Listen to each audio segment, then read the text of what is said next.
Hey party people, what's up? This is your boy Callie right here. And today what I'm going to do is I'm going to talk a little bit about this language challenge put forward by Brian on YouTube. It's the Add One challenge. And to tell you a little bit about this challenge, essentially he wants people to come together and support each other in some sort of language learning project. So you set your goals after 3 months and you study a language and hopefully you get the support from the community so you're able to achieve your goals at the end of the day. So what's the criteria? How do we enter this competition or this quote unquote challenge? Well, the first thing he says is you need to answer some of these questions. So what I'm going to do is I'm just going to go through the list of questions that he's proposed and tell you a little bit about myself and my language learning project. Okay, so first question, very briefly introduce yourself. Tell us why you're joining the Plus One Challenge. I'm joining it because I like the whole idea that it's a community, which is to say you'll have some people there to support you who are actually undergoing the same sort of language stress or stress associated to language learning, or they're doing the same sorts of things, they're dealing with the same sorts of struggles. So the fact that it's a community-based sort of project interests me. What languages will you take on?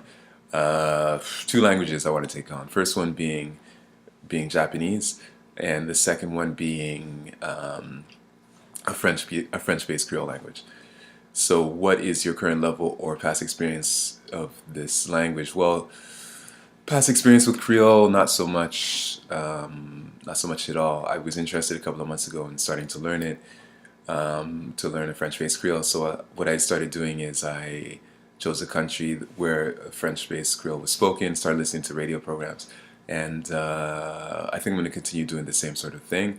Past experience with Japanese, I've taken some courses, and I spent a little bit of time in Japan in the past. Current level, I would say in Creole, I'm starting off from zero, although, yeah, well, I'm starting off pretty much from zero, although I've spent a couple of months learning a few things. Japanese, I would say I'm probably right now A1, but I'm trying to get to a solid B2.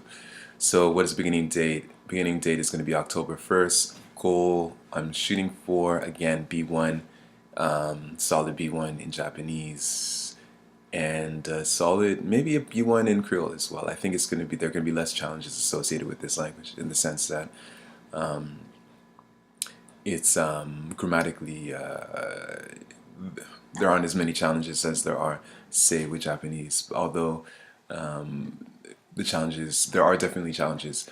For instance, finding written resources to support my learning is going to be a little bit more. I'm going to have to be a little bit more creative, basically, with Creole.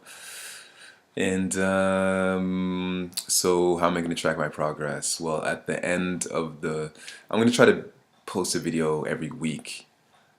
Maybe reading a text or doing something like that.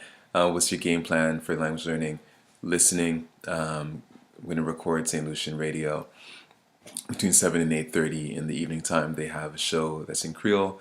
Listen to that. I can use that as a base, as a foundation for my learning, and just write. I'm gonna write and speak and record myself speaking.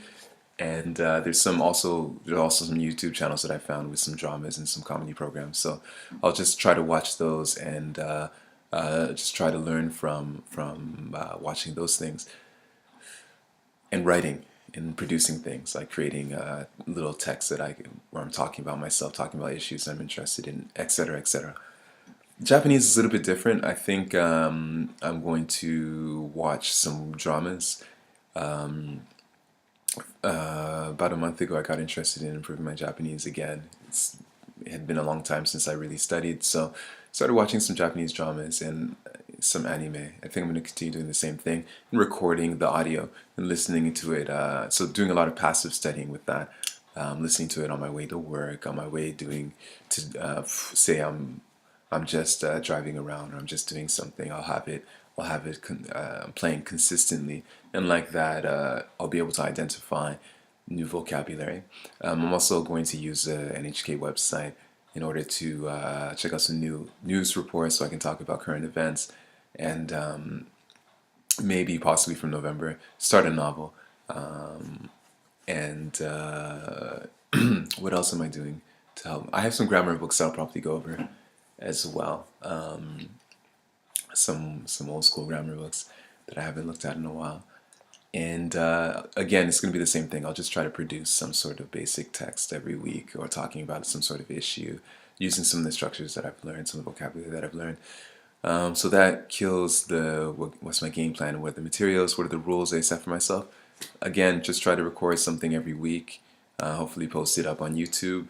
If not, definitely have it. I'll definitely have things recorded that I'll be posting every now and then. And rewards or punishment, I'm not into this punitive sort of stuff. I don't really want to develop a bad relationship with this whole process of learning. But in terms of rewards, I'm thinking with Creole in particular, if I can get up to a B1 level, B1 in 3 months, we'll see if that's possible. Yeah, it should be possible. What I like to do is maybe just book a ticket for myself, and there's between Dominica, Martinique, and Saint Lucia, you can take a boat, and also Guadeloupe as well. You could take a boat. So I might choose a couple of those places to go to, and book a flight, and just hang out there next summer for a little bit of time. So that would be my reward if I'm able to get up to that level. And that's about it. So yeah, subscribe, check out my progress, and yeah, I'm really excited about this challenge. Hope to make some videos soon. Take care.